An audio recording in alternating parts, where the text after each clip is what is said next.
മക്കളെ, ഇനി നീറ്റ് എക്സാമിന് 5 മാസവും കൂടെ ബാക്കിയുണ്ട്. ഈ ഒരു സമയത്തെ എല്ലാവരും ചിന്തിക്കുന്നതെന്ന് പറഞ്ഞു കഴിഞ്ഞാൽ, ഇനിയുള്ളൊരു സമയമൊക്കെ പ്രിപ്പയർ ചെയ്ത് കഴിഞ്ഞാൽ ഒരു 700-ന് മുകളിൽ, എന്നാൽ ഇപ്പം നമ്മൾ 700-ന് മുകളിൽ നിന്ന് ചിന്തിക്കേണ്ട സമയമായി. നമുക്കറിയാം. കാരണം എന്താണെന്ന് കഴിഞ്ഞാൽ, ഈ കഴിഞ്ഞ വർഷം ഫുൾ മാർക്ക് വരെ വാങ്ങിച്ചേക്കുന്ന വർഷമാണ്. അപ്പോൾ അതുകൊണ്ട് തന്നെ നമ്മളൊരു 700-ന് മുകളിലേക്ക് സ്കോർ ചെയ്താൽ മാത്രമേ ഇനിയുള്ളൊരു സമയത്ത് നമുക്ക് ഏറ്റവും നല്ല കോളേജിൽ എത്താൻ പറ്റൂ. അതുകൊണ്ട് തന്നെ 700+ വാങ്ങിക്കാൻ നമ്മൾ എന്തൊക്കെ രീതിയിലാണ് ഇനി ശ്രദ്ധിക്കേണ്ടതെന്ന് പറയാൻ പോകുന്നത്.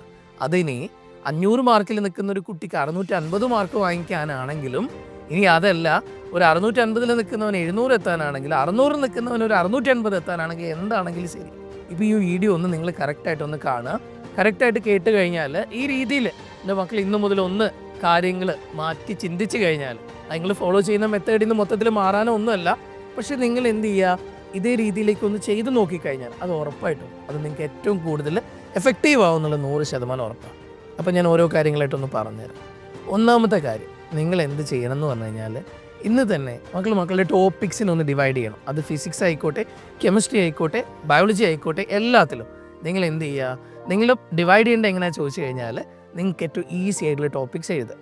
എന്നിട്ട് അത് കഴിഞ്ഞ് നിങ്ങൾക്കൊരു ആവറേജ് ലെവലിൽ ഇരിക്കുന്ന ടോപ്പിക് എഴുതുക. നിങ്ങൾക്ക് ഏറ്റവും ടഫായിട്ടുള്ള ടോപ്പിക്സ് എഴുതുക. ഇത് ഓരോ സബ്ജക്റ്റിലും നിങ്ങൾ ചെയ്യണം. അങ്ങനെ നോക്കി വരുമ്പോഴില്ലേ, ടോട്ടലുള്ള ചാപ്റ്റേഴ്സിൻ്റെ ഒരു 80% ചിലപ്പോൾ നിങ്ങൾക്ക് ഏറ്റവും ഈസി ആയിട്ടുള്ള ടോപ്പിക്സ് ആയിരിക്കും. ആവറേജ് ലെവലിൽ കുറച്ചുണ്ടാവും, ടഫായിട്ടുള്ളത് വളരെ കുറച്ചുണ്ടാവും, ഇത്രയും ഉണ്ടാവും. എന്നിട്ട് നമ്മളെന്താ ചിന്തിക്കാറ്, എല്ലപ്പോഴും ഈ ടഫായിട്ടുള്ള സാധനങ്ങൾ ഏതൊക്കെയാണോ ചാപ്റ്റേഴ്സ് ഉള്ളത് അതിങ്ങനെ ഓർത്ത് നമ്മൾ ടെൻഷൻ ആയിക്കൊണ്ടേ ഇരിക്കും. അപ്പോൾ അതുകൊണ്ട് ഇനി അങ്ങനെ ഓർത്ത് ടെൻഷൻ ആവരുത്. ഇങ്ങനെ ഒന്ന് കാറ്റഗറൈസ് ചെയ്യുമ്പോൾ തന്നെ ഒരു കാര്യം നമുക്ക് വ്യക്തമായി, നമ്മുടെ കയ്യിലിരിക്കുന്ന കണ്ടൻറ്റുകളാണ് കൂടുതൽ. ദാറ്റ് മീൻസ് ഏറ്റവും കൂടുതൽ ചാപ്റ്റേഴ്സ് നമ്മുടെ കയ്യിൽ നല്ല സേഫ് ആയിട്ടുണ്ട്.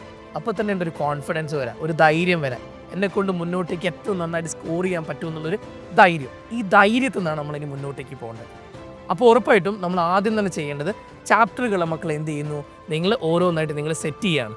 ഓക്കെ, ഇത് ഇത്രയും ചാപ്റ്ററുകൾ എനിക്ക് ഈസിയാണ്, ഇത്ര ആവറേജ് ലെവലിലായിരിക്കും, ഇത്ര എനിക്ക് ടഫാണ്. ഇതിൽ നമ്മൾ എന്ത് ചെയ്യണം എന്ന് പറഞ്ഞു കഴിഞ്ഞാൽ, നമുക്ക് ഈ ടഫായിട്ടുള്ള പോർഷൻസ് ആദ്യം തന്നെ പഠിച്ച് തീർക്കുക എന്നുള്ള രീതിയിലൊന്നും ചിന്തിക്കാൻ പാടില്ല. കാരണം നമ്മൾ ഏതൊരു ചാപ്റ്റർ ഏതൊരു ദിവസം തുടങ്ങുമ്പോഴും ഏറ്റവും ബുദ്ധിമുട്ടുള്ള ആദ്യമേ എടുത്തു വെച്ച് കഴിഞ്ഞാൽ, ഇപ്പം നിങ്ങൾക്കൊക്കെ പോർഷൻസൊക്കെ കഴിയാറായി കാണുമല്ലോ. നിങ്ങൾ പഠിക്കുന്ന എവിടെയാണെങ്കിലും പോർഷൻസൊക്കെ കഴിയാറായി കഴിഞ്ഞു. ഇനി എക്സാമിലേക്ക് പോവുകയാണ്, റിവിഷനും എക്സാംസുമായിട്ട് ഇനി മുന്നോട്ട് പോകേണ്ട സമയമാണ്.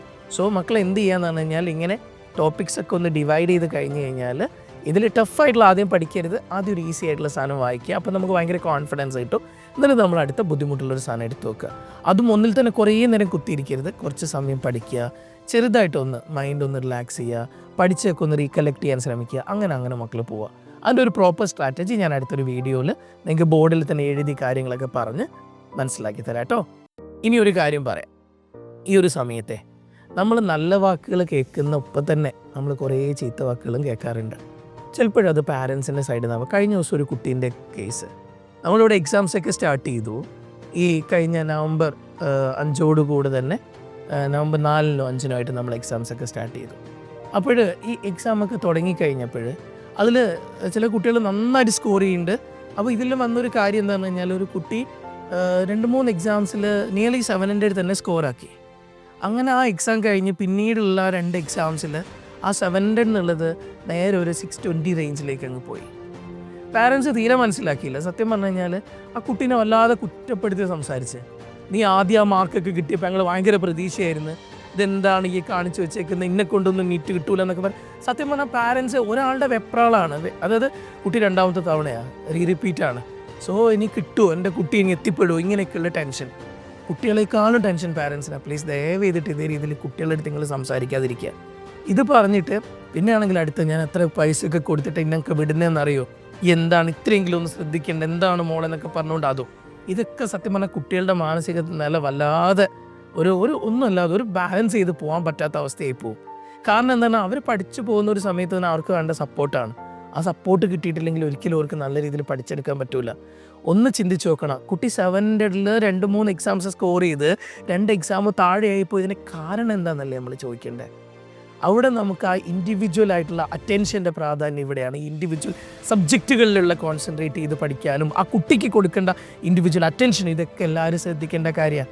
കാര്യം എന്താണെന്ന് പറഞ്ഞാൽ ഒന്ന് ആലോചിച്ച് നോക്കിയേ, ആ കുട്ടി അതുവരെയുള്ള എക്സാംസ് ഭയങ്കര നന്നായിട്ട് എഫേർട്ട് എടുത്തുകൊണ്ട് തന്നെ കിട്ടിയേ. അതായത് പിന്നെയുള്ള എക്സാമിൽ ആ കുട്ടി എഫേർട്ട് എടുക്കാത്തല്ല, ചിലപ്പോൾ ആ ക്വസ്റ്റ്യൻ പേപ്പർ ടഫായിരിക്കാം. അവളെ പോലെ തന്നെ ചിലപ്പോഴും മറ്റു കുട്ടികൾക്കും ചിലപ്പോൾ മാർക്ക് കുറഞ്ഞു പോയിട്ടുണ്ടാവാം. ഇനി ഓക്കെ, അവൾക്ക് റാങ്ക് തന്നെ കുറഞ്ഞു പോയിന്ന് കൂട്ടിക്കോ. അപ്പോൾ ആ ചാപ്റ്ററിൽ എവിടെയോ അവൾ കോൺഫിഡൻ്റ് അല്ലാതായിട്ടുണ്ട്, ഏതൊക്കെയോ ചാപ്റ്ററുകൾ അവൾക്ക് അത്ര ഓക്കെ അല്ല. അങ്ങനെയാണ് നമ്മൾ എന്താ ചെയ്യേണ്ടത്? ടീച്ചേഴ്സിൻ്റെ സൈഡിൽ നിന്നും പാരൻസിൻ്റെ സൈഡിൽ നിന്നും നമ്മൾ എന്താ ചെയ്യേണ്ടത്? ഒന്ന് കൂടെ നിന്ന് കൊടുത്തിട്ട് ചോദിക്കുക, എന്താ പറ്റിയത്, ഏത് ചാപ്റ്ററിലാണ് ബുദ്ധിമുട്ടുണ്ടായിരുന്നത്, അതൊന്നും കൂടെ നന്നായിട്ട് ശ്രദ്ധിക്കുന്നുണ്ട്. ചിലപ്പോൾ അത് കഴിഞ്ഞ് അടുത്ത എക്സാമിൽ കുട്ടി വീണ്ടും സ്കോർ ചെയ്ത് മുന്നോട്ടേക്ക് എത്തും. പക്ഷേ ഈ വാക്കുകൾ മതി ആ കുട്ടിക്ക് ആ സ്കോർ ചെയ്യാൻ പറ്റാതായി പോകാൻ. അപ്പം അതുകൊണ്ട് കൂടെ നിന്ന് സപ്പോർട്ട് ചെയ്യേണ്ടത് പാരൻസാണ്. ഏറ്റവും കൂടുതൽ ഈ സമയത്ത് പാരൻസിൻ്റെ സപ്പോർട്ട് കുട്ടികൾക്ക് കൂടിയേ തീരും. അവർ ഓരോ തവണ അവരുടെ റാങ്കിലും മാർക്കിലും ഫ്ലക്ച്വേറ്റിംഗ് ആവുമ്പോഴും ഏത് സബ്ജക്റ്റിൽ ഏത് ചാപ്റ്ററിലാണ് കുട്ടിക്ക് പ്രശ്നം, ആ ചാപ്റ്റർ കൂടുതൽ ശ്രദ്ധിക്കാൻ വേണ്ടിയിട്ട് നമ്മൾ പറയണം.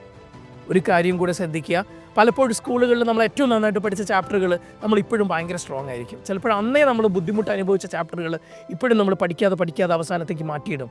അവസാനം നോക്കുമ്പോൾ അത് പിന്നെ നോക്കാം എന്ന് പറഞ്ഞ് മാറ്റി വെച്ച് അവസാനം ഇത് നോക്കാൻ സമയം കിട്ടാതാവും. സോ പ്ലീസ് മക്കളെ, നിങ്ങൾ എന്ത് ചെയ്യണം, ഒരു ചാപ്റ്റർ പോലും അവസാനത്തേക്ക് മാറ്റി വെക്കരുത്, ഇപ്പോഴേ പഠിക്കുക. വീണ്ടും ഒരു കാര്യം കൂടെ പറയുകയാണ്, നിങ്ങൾക്ക് ഏറ്റവും ബുദ്ധിമുട്ടുള്ള സബ്ജക്റ്റ് ഏതോ അതിന് ഈ സമയത്ത് കൂടുതൽ ഇമ്പോർട്ടൻസ് കൊടുക്കുക. അവസാനത്തേക്ക് ആ സബ്ജക്റ്റ് മാറ്റി വെച്ച് കഴിഞ്ഞാൽ പിന്നെ നമുക്കതിനെ ഒരിക്കലും നമ്മുടെ കയ്യിലേക്ക് ഒതുക്കാൻ പറ്റില്ല.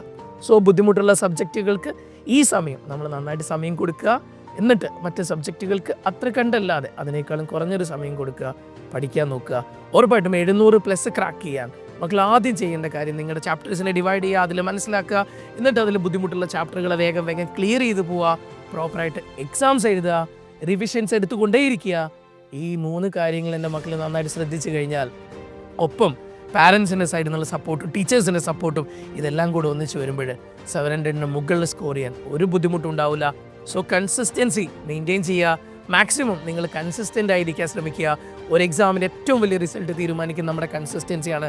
നമ്മുടെ ഹാർഡ് വർക്കോ സ്മാർട്ട് വർക്കോ എന്തിനേക്കാളും നമ്മുടെ കൺസിസ്റ്റൻസി. ചിലപ്പോൾ ഈ ഹാർഡ് വർക്ക് ഈ സ്മാർട്ട് വർക്കിൻ്റെ എഫക്റ്റ് ആയിരിക്കാം നമ്മുടെ കൺസിസ്റ്റൻസി. സോ കൺസിസ്റ്റൻസിയിൽ ഉറച്ചു നിൽക്കുക. ഒരു റാങ്കിനുള്ളിൽ ഒരു മാർക്കിനുള്ളിൽ മാക്സിമം അതിനുള്ളിൽ തന്നെ നമ്മൾ സ്കോർ ചെയ്യാൻ വേണ്ടി ശ്രമിച്ചുകൊണ്ടിരിക്കുക. മാക്സിമം അത് മെയിൻറ്റെയിൻ ചെയ്യാൻ ശ്രമിക്കുക. അത് മെയിൻറ്റെയിൻ ചെയ്യാൻ പറ്റാതെ വരുന്ന സിറ്റുവേഷനിൽ എവിടെയാണ് എനിക്ക് പിഴച്ചതെന്ന് മനസ്സിലാക്കുക, എവിടെയാണ് ഞാൻ ക്ലിയർ ചെയ്യേണ്ടതെന്ന് മനസ്സിലാക്കുക. അത് ക്ലിയർ ചെയ്ത് മുന്നോട്ട് പോകാൻ വേണ്ടിയിട്ട് നിങ്ങൾ നിങ്ങളുടെ മനസ്സിനെ പാകപ്പെടുത്തുക. ഉറപ്പായിട്ടും വരാൻ പോകുന്ന നീറ്റ് 2025 നിങ്ങൾ അടിപൊളിയായിട്ട് സ്കോർ ചെയ്യും. മനസ്സിൽ ഉറപ്പിച്ചോ, നിങ്ങൾ ഏറ്റവും നല്ല കോളേജിലെത്തുന്നത് സ്വപ്നങ്ങൾ കണ്ടു തുടങ്ങിക്കോ. നിങ്ങളുടെ കോളേജിനെ, നിങ്ങളുടെ കോളേജ് ദിവസങ്ങളെ. ഓക്കെ മക്കളെ, കാണാം നമുക്ക്.